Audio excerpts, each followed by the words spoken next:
અનેક વિસ્તારોમાં હાથમતી અને ઇન્દ્રાસી ડેમમાંથી છોડવામાં આવેલા પાણી કહેર મચાવ્યો છે।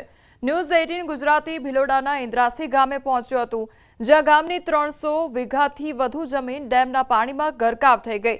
મકાઈ, કપાસ, મગફળી, સોયાબીનના પાકનો પૂરના પાણીમાં સફાયો થઈ ગયો છે। ઊભા પાકમાં પાણી ફરી વળતા ખેડૂતોને આર્થિક નુકસાન વેઠવાનો વારો આવ્યો છે।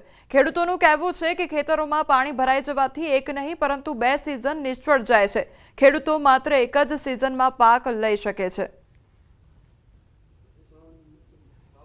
અને કમાવા માટે બીજો કોઈ ધંધો નથી। આ પાણી ભરાઈ જાય છે તો સિર્ફ એક જ સિઝન મળે છે, મોડ અને ડેમ ભરાઈ જાય છે ત્યારથી આ લોકોને બહુ મુશ્કેલી પડે છે। બોર્ડરવાળા બધા ખેડૂતોનું પાણીમાં જમીન ગડકાવ થઈ જાય છે, એટલે એમને વાવેલો બધો પાક નિષ્ફળ થઈ જાય છે અને એના કારણે પશુપાલન બચાવવું પણ ભારે પડે છે।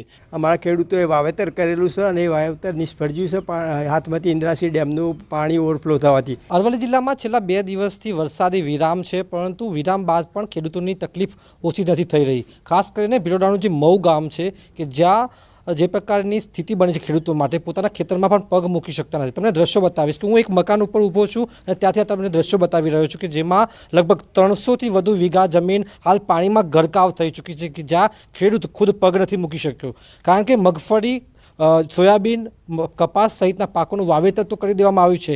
લગભગ વીઘા દીઠ 10,000 સુધીનો ખર્ચ પણ કર્યો છે, પણ તમામ ખર્ચ આપ દ્રશ્યો થકી જોઈ શકો છો પાણીમાં ગયો છે, ખેતરમાં પગ મૂકી શકતા નથી। તેનું કારણ છે કે બાજુમાં જે આવેલી હાથમતી અને ઇન્દ્રાસી જલાગાર યોજનાના કારણે જે પાણી છે એ તમામ ગામમાં ઘૂસી ચૂક્યું છે અને આ સ્થિતિ વર્ષ 2009થી આ ગામની રહેલી છે। આ જ ગામે જળાશય બનાવવા માટે જમીન તો આપી, પરંતુ પોતાની ખેતી તેમની છીનવાઈ ગઈ છે અને તેમની સતત તંત્ર પાસે રજૂઆત છતાં આજ દિન સુધી સિંચાઈ વિભાગ હોય, ખેતીવાડી વિભાગ હોય, કોઈપણ વિભાગ દ્વારા તેમને કોઈ મદદ કરવામાં આવી નથી અને આ સંજોગોમાં આ જે ખેડૂતો છે એ ખેડૂતોને હવે આ ગામ છોડી હિજરત કરવી પડે, ગામ છોડવું પડે તેવી સ્થિતિનું નિર્માણ થયું છે।